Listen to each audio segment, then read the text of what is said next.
Hi everyone, welcome to our channel.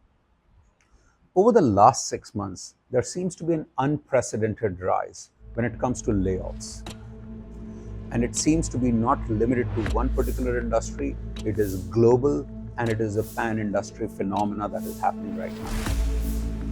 During our career and lifetime, we've seen many of these layoff cycles, come and go, but this one feels different. And I'll try and explain why in this video. Interestingly, there are quite a few people through this YouTube community, but also in our broader network, who unfortunately suffered because they've lost their jobs.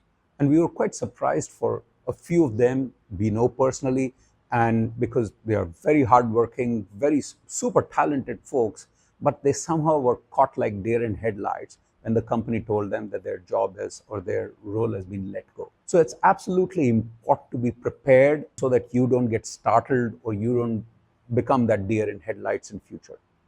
So in this video, I will try and address why this particular wave of layoff feels different from the others. Who are the most vulnerable and potentially could be impacted? And most importantly, that how do you prepare against or to avoid yourself from this layoff cycle? And maybe even use it as an opportunity towards your advantage. Before I do that, my humble request is that if you've not subscribed to the channel, please do subscribe. And more importantly, please do comment and provide your thoughts on the videos and the topics that we share. Because your thoughts, your feedback, comment helps us to learn a lot from you, and also the broader community that is watching the videos can also learn a lot from your thoughts. Anyways, back to the topic. So why this particular cycle feels different? So the first is, the standard answer is that, look, the layoffs happen, they are cyclical, they happen time and again when the companies downsize because of economic downturn or instability in the economy. Right now, the economy is going through a bit of instability because of the on-off on tariffs, because of which many of the companies, manufacturing or services industries, are freezing their capital and expenditure and maybe even trying to reduce cost. But the main reason that this particular cycle of layoff feels different is because of AI.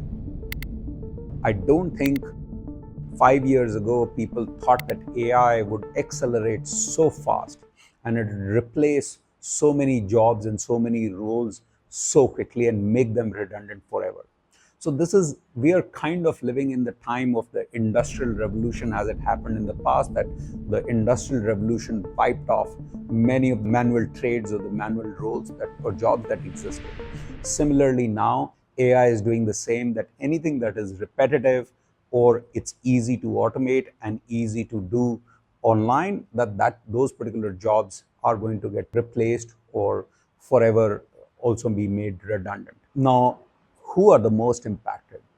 As expected, the most impacted are the folks in the job profiles that AI can replace very quickly. So anything that is repeatable, anything that is even, and by the way, it's not just, as probably you already know by now, it's not just limited to IT, it's also limited, it goes into manufacturing, HR, legal, all kinds of professions will have a second thinking, or the companies will have a second thinking when it comes to hiring people. The second, I would say, the vulnerable lot are the folks who are working from home. I think during the COVID time, a lot of people, I think we were all forced in those lockdowns to work from home anyways, but a lot of work was enabled to be done from home. Now there is the reverse phenomena that people are being asked to come back to office. And a lot of people have, or during the COVID times, had relocated to their hometowns or lower cost towns, or even become digital nomads.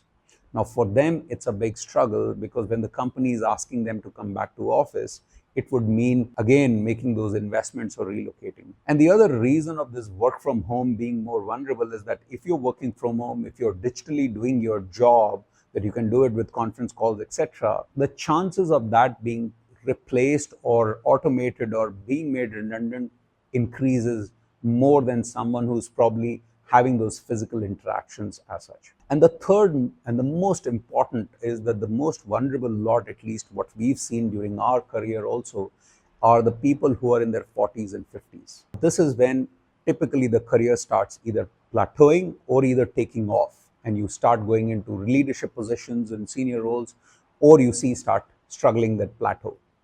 And if the career starts plateauing, that's also the time when the corporates start thinking that can this job be done by a younger, cheaper person from another location or the same location. So the folks who are in their 40s and the 50s are the most vulnerable. And that is also, unfortunately, the age group where you have the biggest commitments, that you've got children who are going to school or even going to universities by then. You've got a lot of social commitments, including your housing loan, etc., etc. But these are the three typical vulnerable lots where potential for AI to replace your role, the work from home folks, and the folks who are in the 40s and 50s, that they need to be the most careful. Now, the big question is, what can you do about it? And how do you prepare yourself? And how do you build resilience? So I would probably put that resilience into three categories. How do you build your career resilience? How do you build a financial resilience? And third is, how do you build an emotional and mental resilience? So let's start with the career resilience. First is upskill yourself, especially if you are in your 40s and 50s. Generally, that means that whatever skills you picked up are around more than decade old. They may be that you've enhanced those skills with your experience, but your skills are probably needing upskilling. So upskilling yourself, and especially trying to upskill in areas where it makes you AI resilient, or at least embracing it, that you can use AI towards your advantage, makes a big difference. So try and find ways in how you can upskill yourself, either by doing whatever certifications, diplomas, reading. The second is improve your personal brand. I don't think, especially during our career, we realize that people underestimate their own brand and how big an impact it has towards career. Unfortunately, right now, a tool like LinkedIn is becoming much more like a social media Facebook, with lots of feed that is, I would say, quite inane and not that interesting. But it still remains as a very precious tool to build a huge set of very good connections, both within your corporate world that you are working in and outside, so that you can enhance your network further. So first is build that network, use LinkedIn towards your advantage to enhance that. And the second is to have a thought leadership, or some way that you can express your thoughts. It could be through LinkedIn, Twitter, whatever, on a public platform, but it could also be in your company platform. One of my bosses used to say many years back is that if someone who doesn't have a thought, I don't want on the team. I would want a person who I don't agree with their thoughts and their opinion, but I want people to have opinion. So build your thought leadership, build your personality in a way that start thinking, what do you want to be famous for in the corporate world, or the job that you're doing. And the third thing is to start having a side hustle. Side hustle doesn't mean that you're moonlighting, that you're doing two jobs, which has been in the news now, that there'll be someone who's been doing 3 or 4 jobs and moonlighting that way. But it means that you are trying to do something that is your hobby job, that you feel that you have the skill. And that skill may not be just your true experience that you're doing, but extracting that true experience and combining it with some of your softer skills. So for example, during my career, I spent almost all of my career in sales and negotiations, etc. So I built a side hustle because I think that I talk a lot maybe, but I do like talking. So I combined that part to become a sales and negotiation trainer during my corporate life. And I still do that as a hobby, that once a quarter, I do sales and negotiation trainings. And I also do consulting and coaching as just as a side hobby right now. It's not for money, but it is more about just personal gratification. But it definitely helps that even during my career, if I would have got laid off or something happened, I could have at least latched on to that side hustle, because I was again building my brand at the same time that I am a reliable coach and a trainer, etc. You need to think about your own way, that how you can combine those soft skills with your professional skills to start exploring that side hustles. So that's on the career resilience, the 3 points. The 3 points on the financial resilience, the first is reduce your debt. That's a hygiene that you should do. because we know quite a few people within this unfortunate receiving end of layoffs in the last 6 to 8 months, and they are scrambling right now because they had bought expensive homes and they had a massive mortgage on those homes.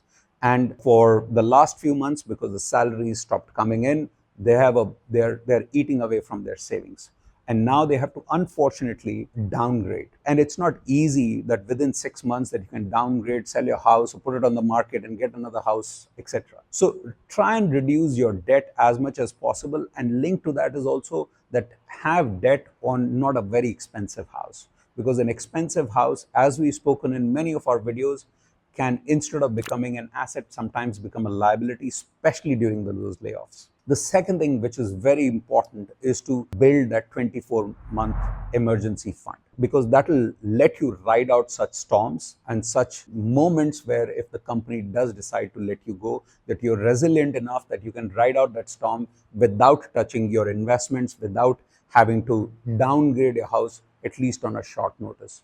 So that emergency fund is super important. As we keep saying in many of our other videos, that the rule of thumb of emergency fund is that towards your target retirement, you're 10 years away from your target retirement, then 24 minus 10, that should be a 12-month minimum emergency fund. As a rule of thumb, I would anyways say that have 6 months, and at least if you can do 12 months, and optimum is a 24-month emergency fund. And the third is that start building passive income streams, because there is nothing better than your money making money for you. And imagine if your money is making enough money and generating that cash flow on a monthly basis, how resilient you become, that you do not need to worry about in case you do end up with a layoff. So the combination of all the three, that if you have less debt, if you have a 34-month emergency fund, and you have a good steady stream of passive income, you are in a very resilient place. For the passive income, ideally, again, the rule of thumb is that if your 100% passive, your expenses are taken care 100% by a passive income, you're already financially free. If your passive income is taking 50% of your overall annual expenses, you're a lot more secure. So try and find somewhere between that if you can, or at least aspire to be that. Coming to mental and emotional resilience. So the first part of that is that expect change, not stability. Gone are those good old days when you joined a job, it was stable, you worked at the same place for 30, 40 years, and then you retired and lived happily ever after. Even in the last few decades, actually, the technology, the business models, the job profiles have been changing dramatically. And now with AI, I think it'll just be at warp speed. That that is something that you have to be fully mentally, emotionally prepared for. That your job, your technology, your business process, your role, everything is going to change very fast. The second thing is that in case you do get laid off, just remember that it is not end of everything, but it could be start of something. Yes, you will probably go through some emotional lows for a certain period of time, but after that, it could be that you have to really chin up and move on to something different. One of the things that, after interacting over the last 6 to 8 months with quite a few friends who have, or people within our network who have unfortunately been laid off, we realize is that for them it took them 3-4 months to constantly going for the same job again, and then realize that look, they need to pivot to something different, because just chasing that is becoming a fruitless exercise. So use, if that layoff happens, that time to pivot into something different, mentally, emotionally, but also, as I mentioned, that have some side hustle, because that will help you. So for example, I have a friend who got laid off and he's completely changing industry. So he's even going from a 9 to 5 job to setting up something on his own. And I'm very excited, and he's also very excited about that project that he's started thinking about. So use that at a pivot. It could be something dramatically beneficial for you. And the third is, maybe use that opportunity as an advantage. So for example, if you are nearing your financial independence, if you're towards the financial freedom, maybe you can proactively negotiate your severance and negotiate your exit out of the company. Because quite a few companies now, they are in a situation that they would any day prefer someone voluntarily wanting to leave. So do your calculations, and it could actually work in your favor that you try and proactively do that. I know at least 2 to 3 people within our network who have used that as an advantage to get a good exit package and fire. So when they were planning to retire in 2 years' time, they've kind of preponed their retirement using this as an advantage. Again, you have to see your situation. If you've still got juice and you've got energy to do another decade or 2 decades of work, then there are the other things that I mentioned could be useful. But if it was just a few more years left, this could be a great idea to do that. So I hope that this financial resilience, this career resilience, and mental emotional resilience, some of these tips can help you. Would love to hear your thoughts, what you think could be other good ideas to prepare others towards their potential layoff threats that they may have. So till the next video, till the next topic, and till the next location. Goodbye from me. Bye-bye.